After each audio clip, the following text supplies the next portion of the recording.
Number 1.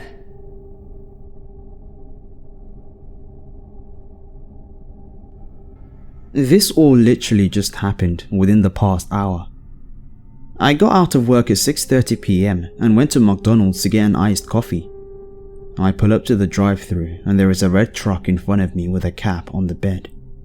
It's super wide, so I can't see their mirrors and thus can't get a glimpse of who is inside. I'm minding my own business, listening to unsolved mysteries on YouTube, when I see that the red truck has pulled up to the second pickup window. You know, there is the window where you pay, and then 2 separate windows where you pick up your food. I didn't think anything of it and just assumed that they had a big order, and the McDonald's employee asked them to pull up so I could get my iced coffee. I look up to see the truck's reverse lights come on. Okay, they must have pulled up a little too far and are backing up a little. No big deal. They keep backing up without signaling to me at all that they are backing up. I slowly back up too. Luckily, no one is behind me. They keep backing up until they are finally parked at the first pickup window now. The McDonald's employee looks out of the window at me, shrugs and gives me a look like, I don't know why they did that. A few minutes go by, and at this point I'm just thinking about how strange and not part of common etiquette it was to back up without signaling to anyone you need to do so. They could have easily hit me had I not been looking straight ahead, curious as to what they were doing. Now, 5 minutes at least goes by. No one is being given any food. I just want my iced coffee, so I'm kind of annoyed that they backed up, thinking maybe they were told to go to the second window, since I only needed the coffee, but that maybe they felt refusing to do so would get McDonald's to give them their food first or faster, and thus they backed up to the first pickup window. I don't know what was going on in their minds.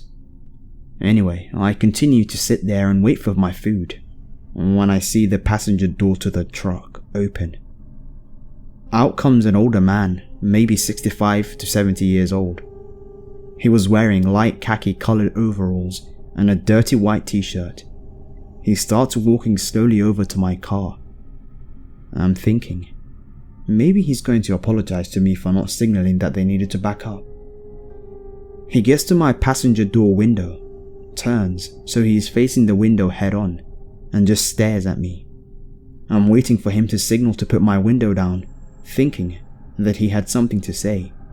He doesn't do anything. He just stands there and stares. He starts to lift his hand towards the door handle. I quickly lock the door. He scowls and walks back to the truck and gets back into the passenger side. They immediately drive away the second he closes his door. They didn't get any food. They didn't get anything. They just left. I pulled up to the drive-thru to finally get my iced coffee. It's been well over 10 minutes at this point, and I head home. At this point, I have more questions than answers. Why did they back up without signaling? Why did they need to back up anyway? Why did he get out of his truck? Why was he about to open my door? Why didn't he say anything? Why didn't they get their food or drinks? It might not be the creepiest story you've ever heard, but the whole ordeal made me so anxious that I was shaking the whole way ride home. I'm not the best at confrontation, clearly, and I just wish I had some insight or understanding to exactly what happened here. Number 2. I'm a 25-year-old female and have been living in Japan for a few years now. And one thing that I encounter quite frequently are stalkers. And it seems that in my area, or anywhere that isn't a big city now that I think about it, Japanese men can come to be quite obsessive with foreign women, especially fair-skinned, blonde-haired, blue-eyed foreign women such as myself.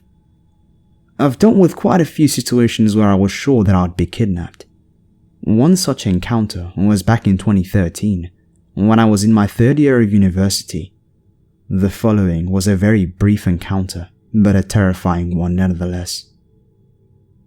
I was studying abroad at a school in Saitama, making a lot of friends and having the time of my life. I joined the a cappella club and had a group that I sang with. Together, there were 5 of us. They were all men, which made me uncomfortable at first. But we blended well together, and they felt more comfortable singing English songs with me there to help with pronunciation and whatnot. One day, after practice was finished, my group invited me to go shopping with them to a local supermarket to get things for a nabe party. For those who don't know what a nabe is, it's basically a hot pot. You get a bunch of veggies and some meat, and then you put a big pot on a little portable gas burner, and everyone gathers around and eats together. It's a huge part of Japanese culture and a great way to hang out with friends.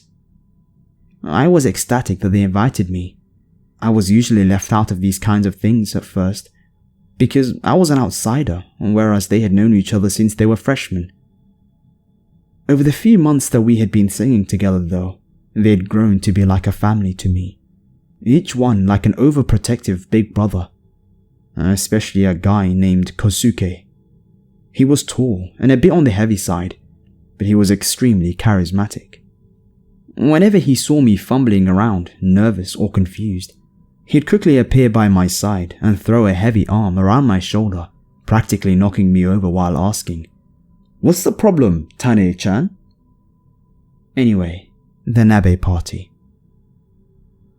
We all went to our friend's house for the party and ended up drinking and talking until pretty late.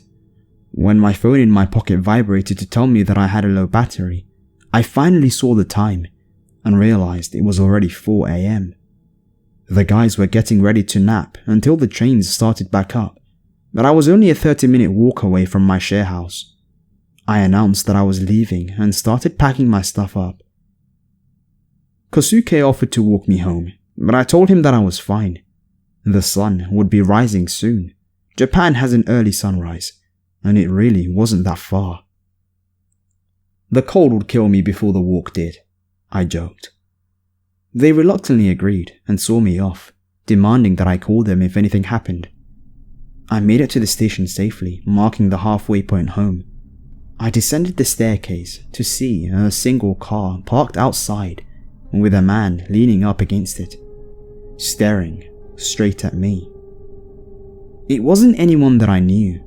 He was older than me, in his mid-30s, maybe early 40s, his head turned, watching me as I walked down the stairs.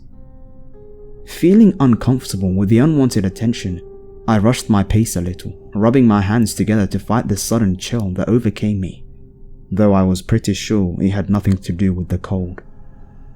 I crossed to the other side of the street, avoiding him as best as I could. I avoided looking at him as well, but I heard the car door slam and the engine start up. Headlights illuminated me, and he turned to drive alongside where I was walking. His window rolled down. "Hey," he said in Japanese. "Are you alone?" I said nothing. "Where are you going? Do you speak Japanese?" I quickened my pace. "You're pretty. Let's hang out." I began power walking, and the sluggish tiredness from the party was quickly being replaced with adrenaline. He pulled ahead, and I thought he gave up, but his car stopped not far ahead, and he put it in park, getting out. "Let's go home together." He was standing about 10 feet ahead of me. I stopped so I wasn't walking closer to him. "Let's go home together," he repeated, a little bit more forcefully at this point, stepping towards me. "Get in my car." I didn't have much time to think. I immediately turned left and sprinted into the park. There were only 4 entrances, all of which a car could not enter. It was a traditional Japanese-style garden with tall bamboo trees and a pond of koi surrounding gazebo in the middle. The man was in a no parking zone, so he wouldn't leave his car alone. I heard him curse under his breath and jump back into the car. I pulled out my phone, immediately calling Kosuke. Just my luck though. He didn't answer. I tried the rest of my group. No one answered. I looked to the next exit just in time to see his car crawl by, very slowly. his head sticking out of the window searching for me as I hid behind a grove of bamboo. Trembling in fear, I tried again and again, with no success, to reach the guys. I looked repeatedly at my 4 exits, always seeing him crawl by. He was circling the park, waiting for me to walk out so he could talk to me again, though I had a feeling talking to him wasn't really what he wanted to do. Just as I was about to cry, my phone lit up dimly with a phone call from Kosuke. "What's the problem, Tane-chan?" he said jokingly. The other guys in the background were still joking around. In a rush of breath, I explained to him my current predicament. Though he didn't say a word the entire time, I could practically hear the smile leave his face. The rest of the group had quietened down at this point, and I heard one say, "What's going on? Is she okay?" He told me to stay where I was, and that he was on his way. But I was already 20 minutes away, and I wasn't sure that I had 20 minutes before the guy parked his car and came into the park to look for me. I looked behind me again, just in time to see him drive by the exit, slowly, looking through. That's it. I'm cold, I'm tired, I'm scared, and I want to go home. I'm going to run after he passes the exit next and turns the corner. I explained to Kosuke. "No," he said. "Wait for me. I can run and be there soon." But Kosuke wasn't a runner. I didn't think he could get there any faster than I could. But my phone suddenly went dark. Dead battery. No turning back now. I waited a few seconds and there he was, right on schedule. The man crawled by the exit, slowly, and then stopped. My heart was pounding so hard, I was sure that he could hear it, but he looked hard and slowly all around the park. The sun was starting to come up now, and he had a better view. It really was now or never. He slowly moved forward.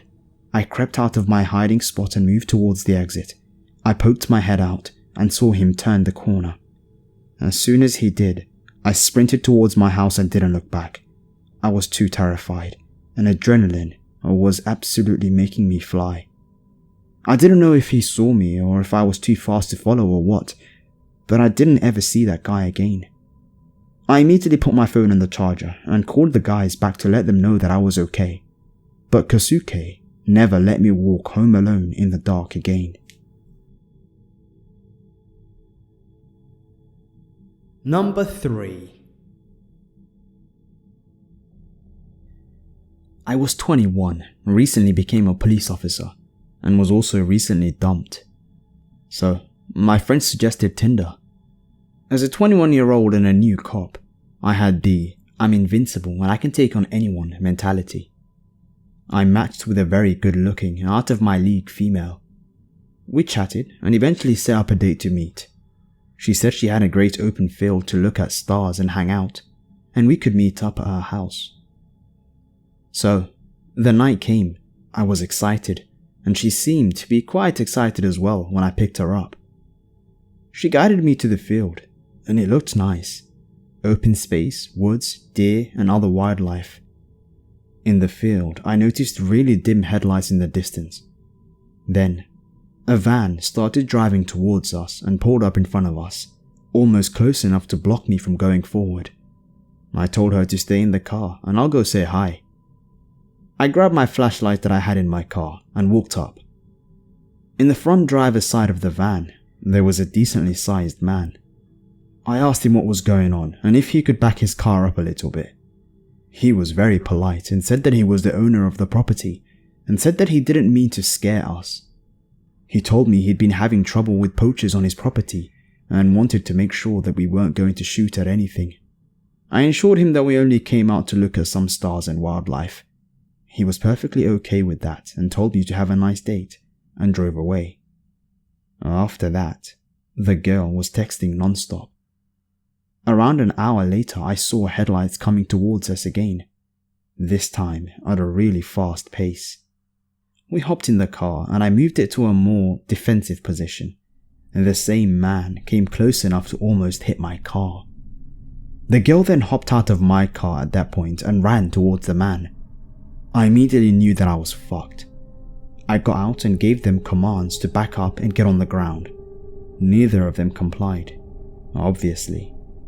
He then proceeded to charge me and knock me to the ground. Luckily, I was able to get him on his back and get up. I then saw my date grab a metal pipe from the van. She told me that they had a gun and to give them my money and truck, and I won't get hurt. Of course, with my "I'm invincible" mentality, I said no. She started to cry, saying that they didn't want to hurt me.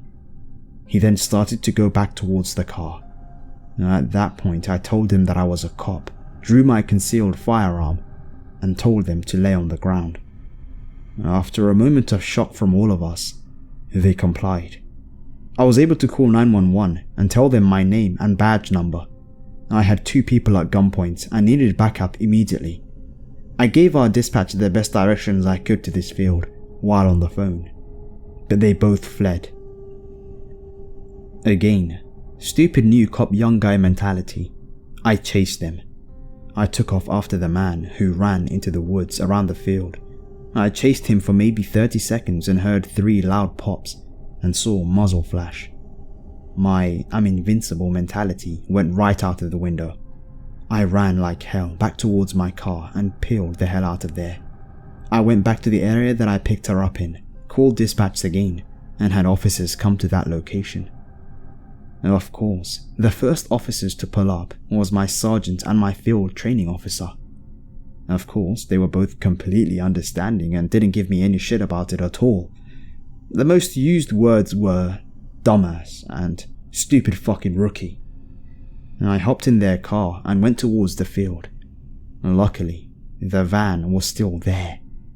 I was told to shut my mouth and only come out if they start getting shot at. They cleared the area and started looking in the van. They found meth right on the center console, and then they searched the car. What scared me the most was when my field training officer and sergeant came back to the patrol car, let me out, and told me to come look in the back of the van. Both of them were pale, looked horrified.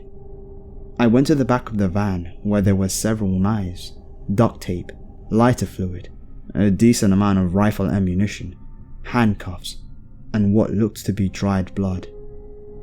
In the front seat passenger side, we found an AR-15 style rifle and 2 more handguns. We called for immediate backup and detectives.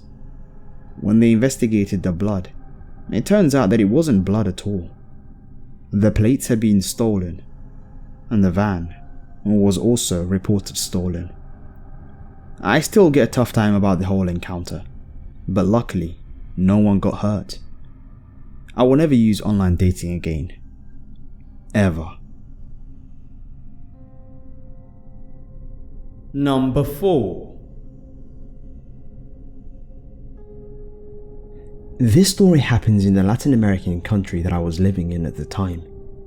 I'm a female, and at the time I was 22 years old, finishing my master's degree in the local university. I had a part-time job as a receptionist in an institute and usually had the afternoon shift. I left work every day around 8:30 p.m. to go to the bus stop and then walk like 5 minutes to get home. Even though this was and still is one of the most dangerous countries in the world, I lived in a relatively safe city in a good neighborhood. Still, I walked, very alert of my surroundings, and was ready to run or call the police if needed. Okay, this is where my story starts. For a few days, I had been seeing a very big, expensive white SUV with tinted windows driving around my neighborhood. I'd never seen it before, but I just thought it was a new neighbor. After a few days, I started noticing that the SUV seemed to follow me. It was always parked in a corner of my street and usually started driving when I walked past it. Obviously, it gave me the creeps, so I told my boyfriend and parents. Since the driver never did anything, just drove, not even slowly sometimes, they said it could be a coincidence and it could be, in fact, a new neighbor. What started as a nighttime encounter that went on for several weeks turned into a daytime encounter. The SUV started to follow me around the neighborhood, sometimes passing by me fast several times in a row, sometimes slowly, almost at the same speed that I was walking. I discreetly took note of the license plate and always kept it in my phone. I started to look for it everywhere that I went, and I noticed they followed me to other parts of the city. This really freaked me out, and I finally contacted the police. I didn't do it before because they're useless most of the time. They told me, of course, which was expected, that they couldn't do anything until something had happened. Otherwise, they could assume that it was coincidental. I was in panic mode. I even dreamed about this situation. I alerted my parents and my boyfriend, who was working in another city, as well as friends and co-workers.